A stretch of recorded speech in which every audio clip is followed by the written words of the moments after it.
Mga kwento ni Felmo.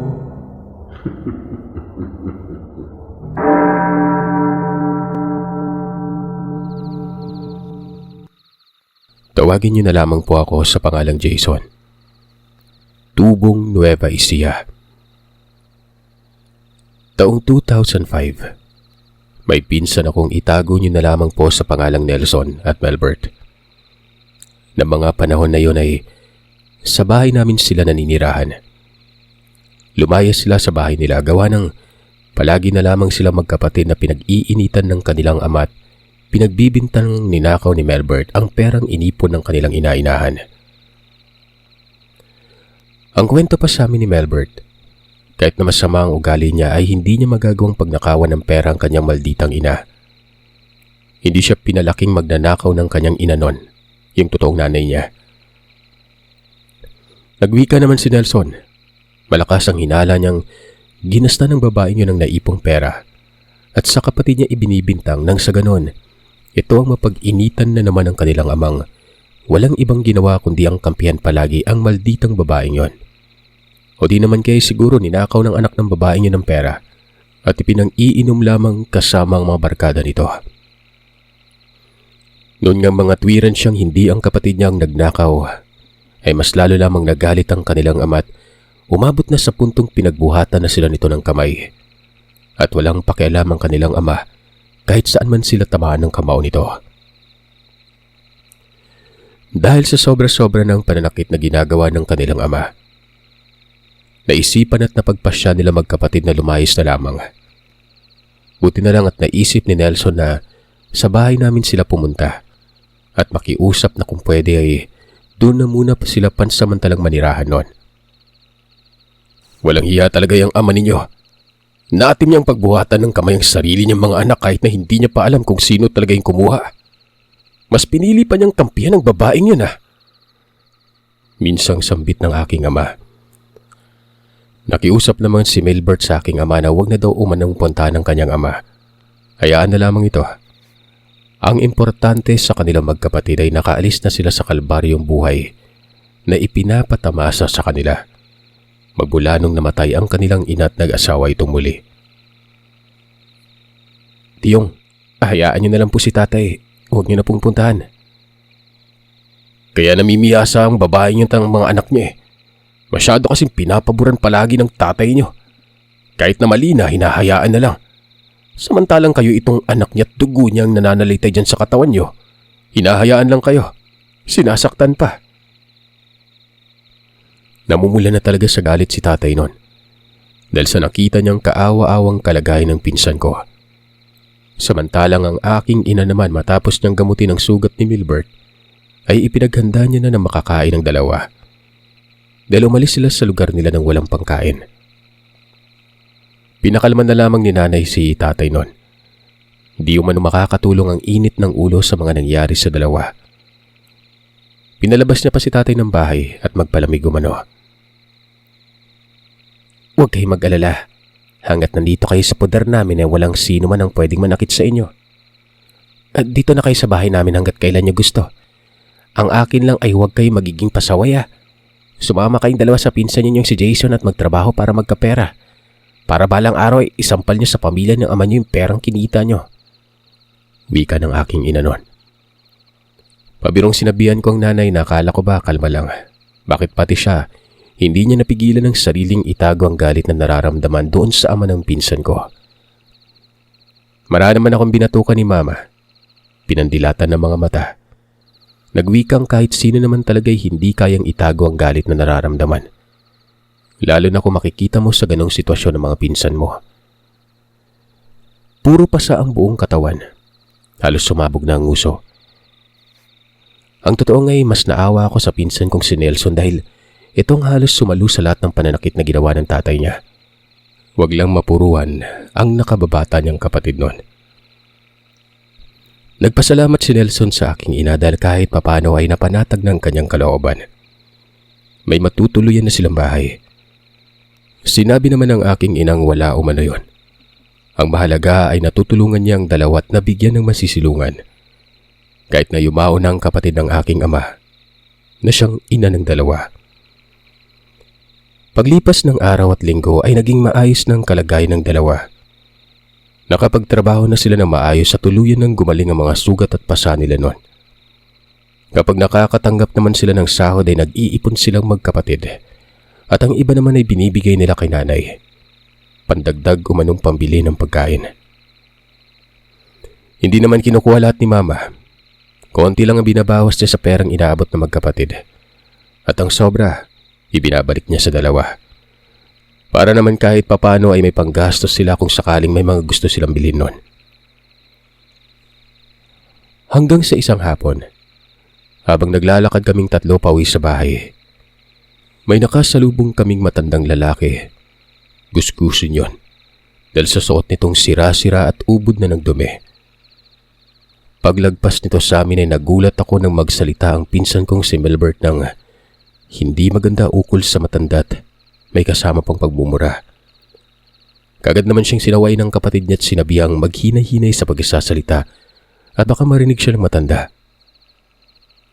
Sa totoo naman sinasabi ko kuya Napakabaho ng matandang yun. Amoy nabubulok na patay.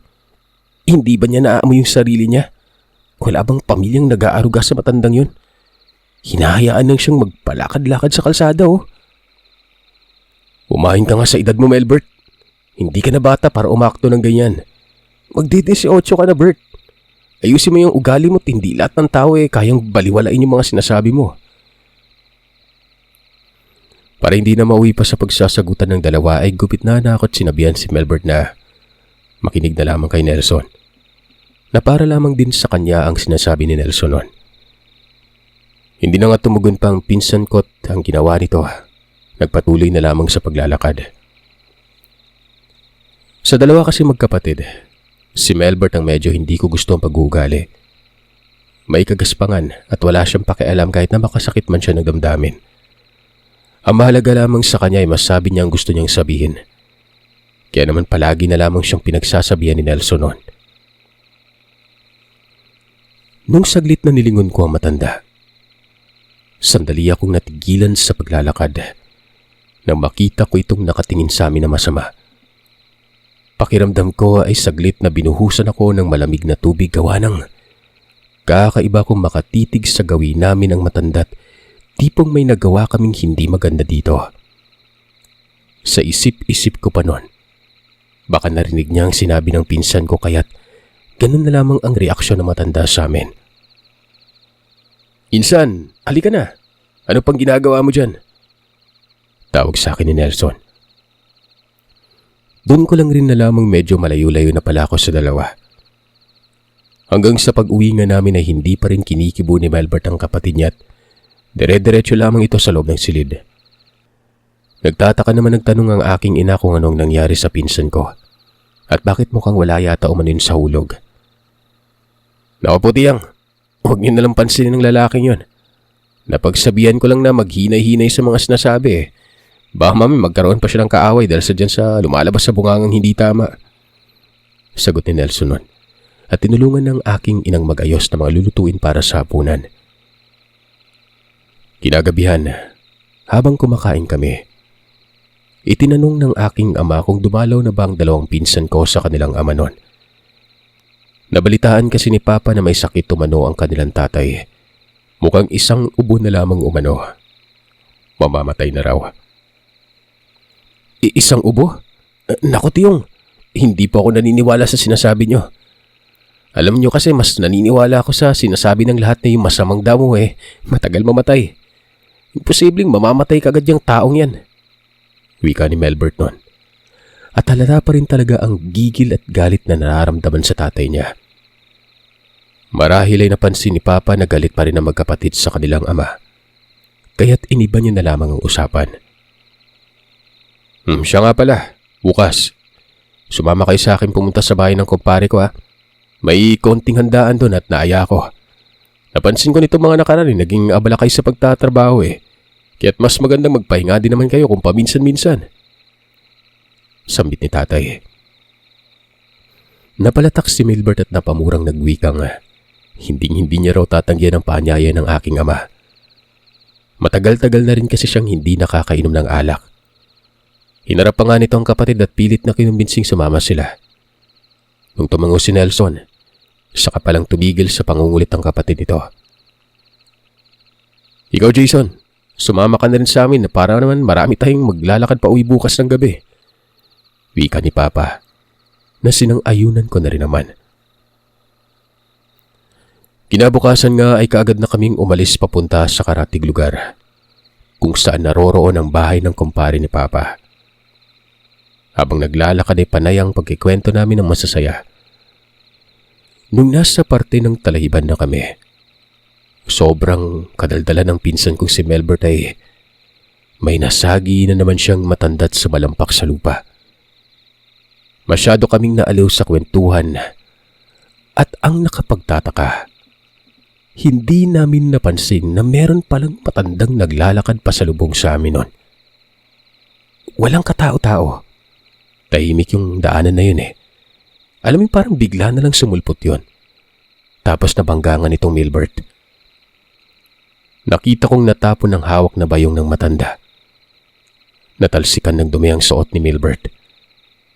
Nagalit talaga siya. Walang pagdadalawang isip na pinagmumura niya ang matanda't kamuntikan niya pang maduraan ito. Nang tingnan ko ang matanda, panandali ang kumunot ang noo ko. Namumukaan ko siya kahit na may kadungisan ng kanyang mukha't kasuotan. Siya ang matandang nasagi ni Milbert nakaraan. Medyo nainis na ako sa pinsan kong may pagkabalasubas ang pag-uugali nun. Nalimbis na tulungan niyang matandang makatayo dahil sa natumba. Ano-ano pa yung mga masasakit na salitang sinasabi niya. Sinaway naman siya ng aking ama at pinagsabihang, "Huwag magsalita ng ganon. Kawawa yung matanda." Kasi naman tiyong, parang baliw yung matandang yan eh. Alam niya na ngang may dadaang tao hindi pa umiwas. Kasalanan niya kung bakit sumalampak siya dyan. Tinulungan namin ni Nelson na may tayo na ang matanda. At ako nang humingi ng tawad dito. Kilalang kilala ko naman yung pinsan kong yon. Kapag ayaw niya, hindi talaga siya hihingi ng tawad sa matanda o paumanhin man lamang. Pero noong makatayo na yung matanda, dahil na lamang ang gulat ko nang biglang harapin ni Melbert ang matandang ito. At muli na namang pinagsabihan ng hindi maganda. "Huwag naman ganyang insan. Nasaktan na oh. Ginaganyan mo pa." Saway ko. Napansin kong galit na galit ang matanda't masama talagang nakatitig kay Melbert. Habang bumubuka-buka ang bibig nito. Pero alam mo, puro hangin lang lumalabas sa bibig nun. Nang tingnan ko si Melbert ay nakita kong aambahan niya ng matanda ng suntok. Hinatak ko siya't sinabihan si Papa na mauna na kaming maglakad nun. Siya na ang pumulot sa mga natapong gulay ng matanda. Walang hiyayang baliw na yun. Bago-bago nitong damit ko, nadumihan lang ng dahil sa pesting matanda. Parang yan lang eh.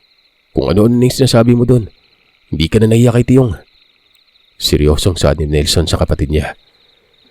Sinabi ko naman sa kanyang dapat hindi niya pakitaan ang kagaspangan ng pag-uugali dahil malamang sa malamang, hindi din naman alam ng matanda na masasagi siya eh. Kasi kung alam niya lang, edi sana umiwas na yun, di ba? Kahit na, dapat nga siyang humingi ng paumanhin sa akin eh. Kasi siya naman itong nakasagi. Ay nako, tara na, bilisan na nga natin maglakad. Makaraan ng ilang minutong paglalakad ay nakarating na kami sa bahay ng kumpare ni tatay. Nakangiti namang binati ni tatay ang kumpare niya. Mabuti naman at napaunlakan ninyo yung paanyaya ko kumpare. Ang buong akala ko talaga hindi na kayo darating pa eh. Anong oras na oh? Wika ng kumpare ni tatay nun. Pwede ba naman yun? Alam mo namang hindi ko kayang tanggihan ang paanyaya mo. Kumain na muna kami bago nag-inuman. Sa paglipas ng mga oras, nung nasa kasarapan na kami ng inuman nun, sa hindi sinasadyang napatingin ako sa labas ng bakuran. Maliwanag kasi ng gabing yon dahil sa kabilugan ng buwan. Kaya't nakikita ko kung may mga dumadaang tao sa kalsada. Habang nakatingin nga ako sa labas, may nakita akong tao na sa gilid ng malaking puno. Tinitigan ko yan dahil sa nakaramdam ako ng kakaiba. Wala kasing kung anong parte doon sa lugar na yun maliban sa mapuno. Kaya bakit siya tumatambay doon? Isa pa, para kasing kami ang pinagmamasdan ng kung sino man ang taong nakakubli doon. Insan, ayos ka lang ba? Untag na tanong sa akin ni Nelson at tinapik pang balikat ko. Nung lingunin ko siya ay inaabot niya na pala sa akin ang alak. Ako na pala yung kasunod na iinom. Kanina ko pa inaabot sa itong alak pero hindi mo pinapansin eh. Sino ba kasing yung tinitingnan mo dyan sa labas ng bakuran na? May amats ka na ba? Sunod-sunod na umiling na lamang ako at sinabing wala naman akong tinitingnan. Lalo na, nung ibalik ko ang paningin ko sa puno. Wala na ito doon. Makalipas lamang ang ilang minuto, may nasipat na naman akong tao. Sa pagkakataong yon ay hindi ko na inalis pa ang tingin sa bultong nakita ko. Noon ngang matitigan ko na yon ay napakunot ng noo ko, Sir Seth. Kung hindi ako nagkakamali, siya yung matandang pinagmumura ni Melbert. Kung hindi din ako nagkakamali nun, matalim itong nakatitig sa gawin ni Melbert at patuloy pa ring bububuka-buka ang bibig nito kagaya kanina. Ilang segundo lang ang ginagawang yon ng matanda. Pagkatapos ay tumalikod na ito at naglakad ng palayo. Nang mawala na nga ang matanda ay tiningnan ko si Melbert para sana'y alamin kung nakita din ba niya ang matanda. Pero napansin kong parang biglang nag-iba ang ekspresyon ng itsura niya. Para kasi itong naiirita at panay ang pagkamot sa braso at leeg. Yun bang parang nahiga dito at hindi matigil sa kakakamot. Hanggang sa noong nakauwi na nga kami, ganun pa rin ang ginagawa niya. Narinig ko pang tinanong ito ni Nelson kung ayos lamang ba ito. Tumango naman ang pinsan ko at nagwikang, ayos lang. Kung ayos ka lang bakit kanina ko pa napapansing panay ang pagkakamot mo dyan ha? Sumagot si Melbert at sinabing hindi niya alam kung bakit ang kati-kati ng buong katawan niya. Simula kanina nung nag-iinuman daw kami ay hindi niya mapigilan ang sariling kamuti ng katawan niya. Lalo na sa braso. Baka nahigad ka. Maligo ka dun at lagyan mo ng suka yung tubig para mawala ning pangangati ng katawan mo. Utos ni Nelson. Tumango lamang si Melbert at pumunta nga sa palikuran para hugasan ang sarili. Ako naman at si Nelson ay pumasok na sa kwarto para magpahingat. Medyo may tama na rin ako ng alak nun.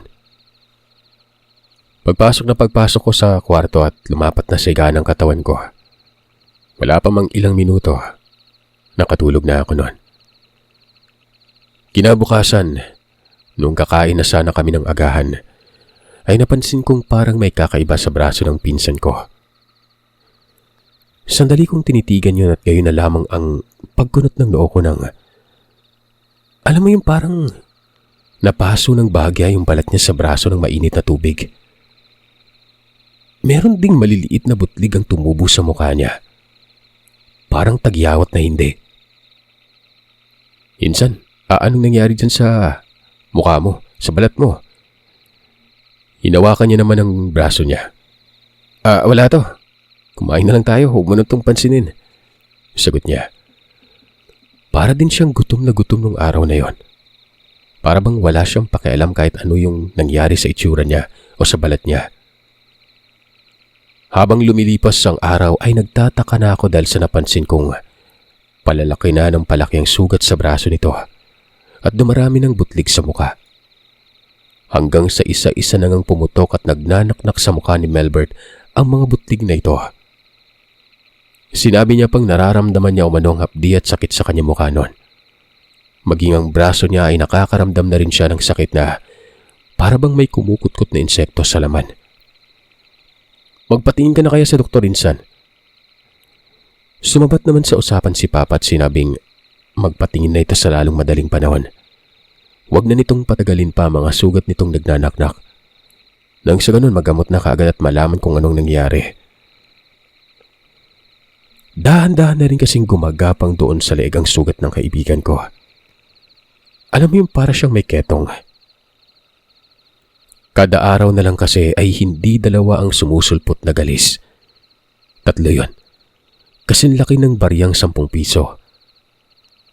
Si Mama nang sumama kay Melbert dahil kaming dalawa ni Nelson ay pumasok sa trabaho ng araw na yon. Nagbigay pa si Papa ng perang pandagdag kung sakali mang may kailangang biling gamot para sa mga sugat ni Melbert.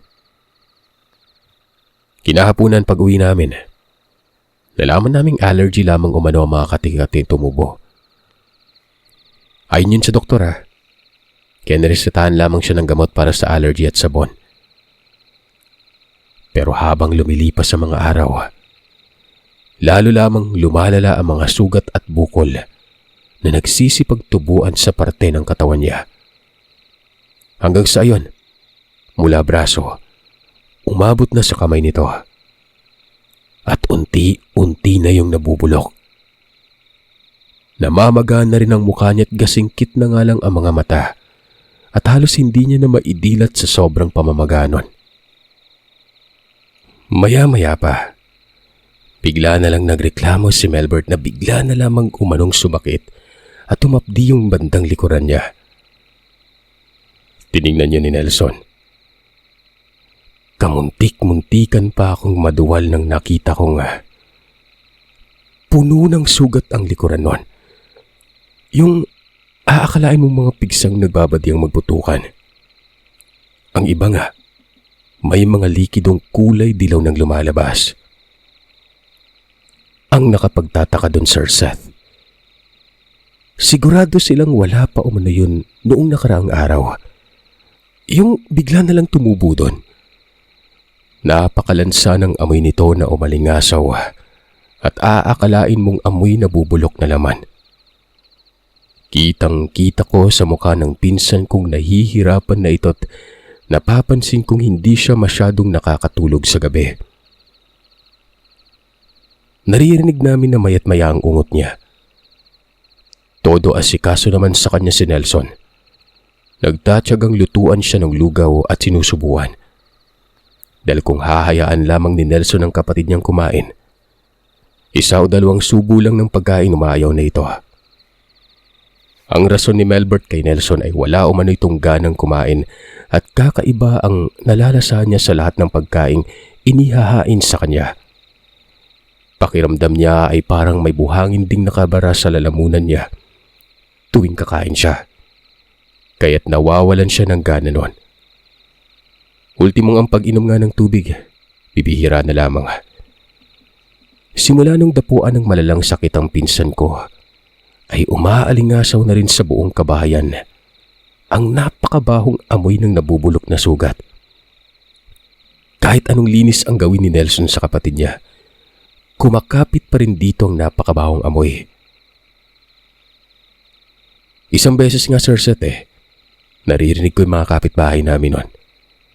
Nagbubulungan ng mga ito at kinukutya ang pinsan ko. Napakapangit daw kasi ng ugali at kung umasta, kala mo'y kalugar namin. Samantalang dayo lamang umano ang mga ito. Nakikisambid lang naman sa bahay. Kaya nararapat lang umano ang nangyari dito.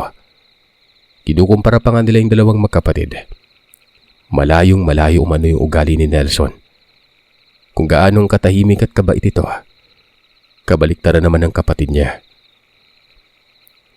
Sinasaway ko naman sila at pinagsasabihang tigil-tigilan nilang pag-usapan at pangingialam sa buhay ng iba. Lalong-lalo na sa magkapatid kong pinsan. Dahil wala silang alam sa mga nangyari noon. Nahihirapan na nga ang pinsan ko sa sitwasyon niya. Tapos makakarinig pa ako ng ganong usapan.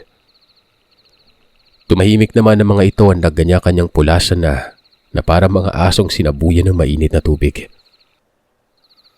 Isang araw, sinabi ng aking amang pupuntahan niya manggagamot.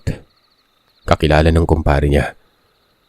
Susubukan niyang humingi ng tulong sa manggagamot na yon dahil malakas ang kutob niyang hindi na pangkaraniwang sakit lang ang nararamdaman ng pinsan ko.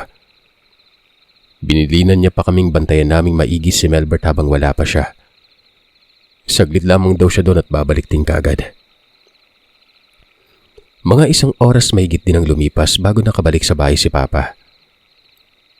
Kagaya ng ibang kwento, pagkapasok pa lamang na manggagamot, Nakatakip na ito sa ilong habang umiiling-iling. Nagbabanggit na ito ng kung ano mga bulong-bulong nun habang naglalakad papasok sa loob ng bahay. Paglapit niya sa pinsan ko ay agad na hinawakan niya ang kamay nito. Tinitigan ng palad. Muli ay nakita kong napapailing na lamang ang manggagamot na yon. Hindi na maganda yung nangyayari. Kinukulam. Isang matanda.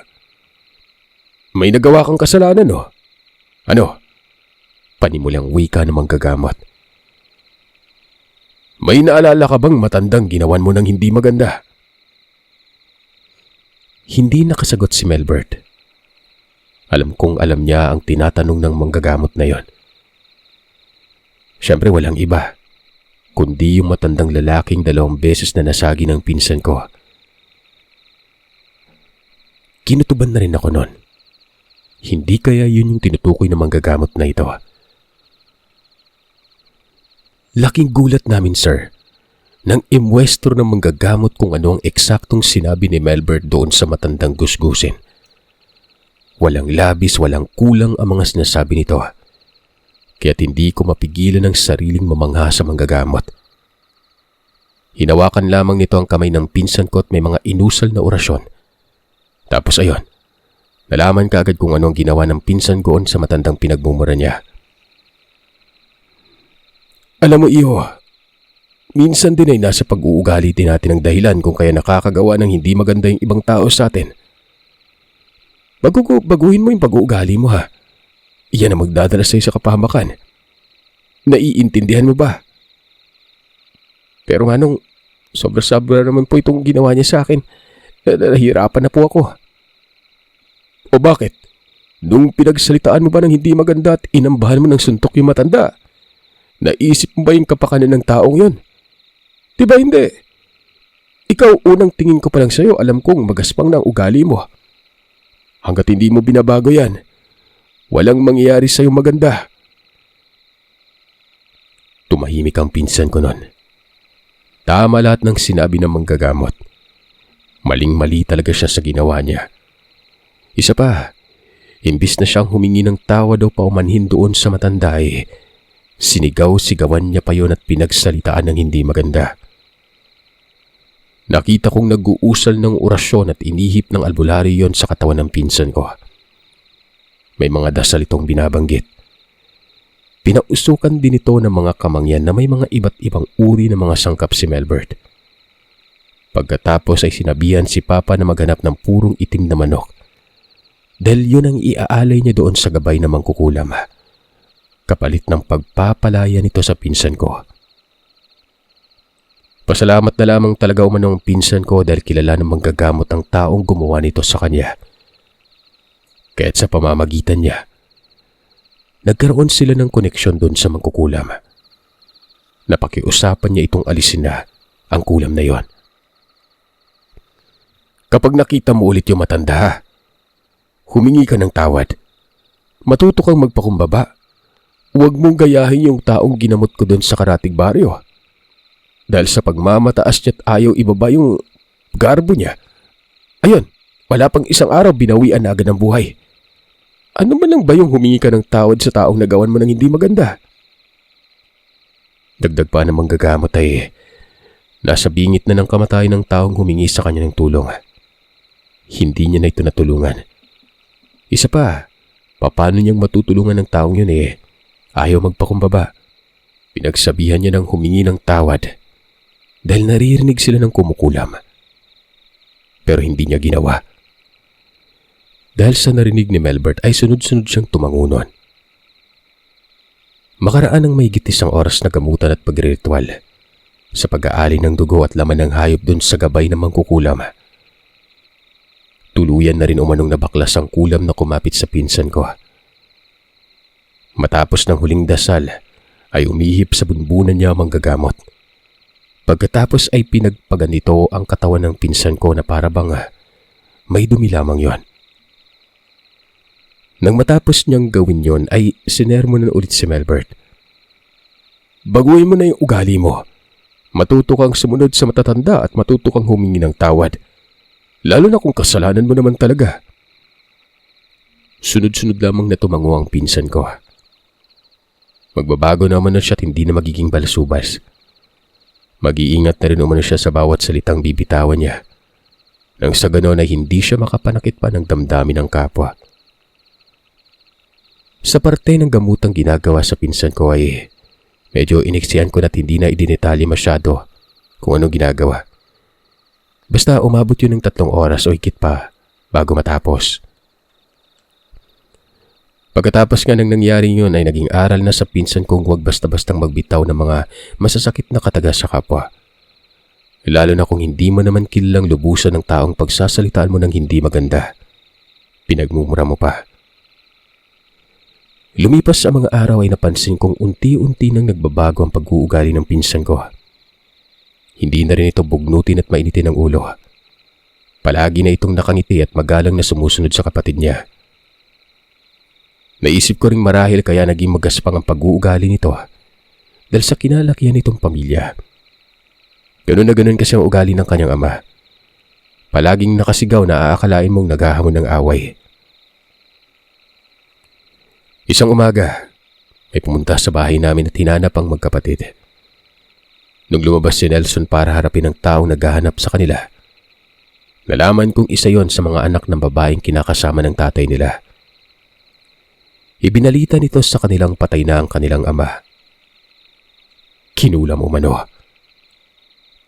Ang rason kung bakit kinulam, yun ay dahil sa meron din umano itong nasagi na matandang lalaki na may bitbit din umano na bayong. Yung tatay ni Nelson, Sir Seth. Pinagsusuntok pala at pinagtatadyakan yung matandang yon. Base na rin sa kwento ng manggagamot na tumingin sa ama ng pinsan ko. Sinubukan pang kausapin at kumbinsi ng manggagamot ng ama ni Nelson na humingi ng tawad dun sa matanda pero wala eh. Mataas ang ihi nito. Hindi umano ito hihingi ng tawad dun sa matandang amoy baktol.